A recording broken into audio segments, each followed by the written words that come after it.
সে লাল বাতি ধরে দিছে এ বেড়া চোর কি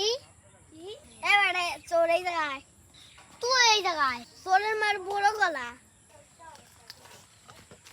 চুরি করছিস কে চুরি করছিস না গাছের তো ছিড়ছি পেয়ারিস কি তোর বাপে লাগাইছিস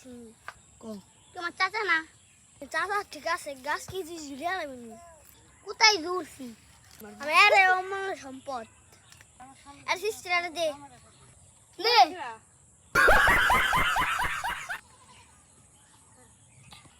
কি বাজলি পেয়ারা অর্ধেক নাই কি বাজলি তোর পেয়ারা তুই রাখ ডাক্তার আইটা পেয়ারা দিলাম এসে লাল বাতি জ্বলাই দিলি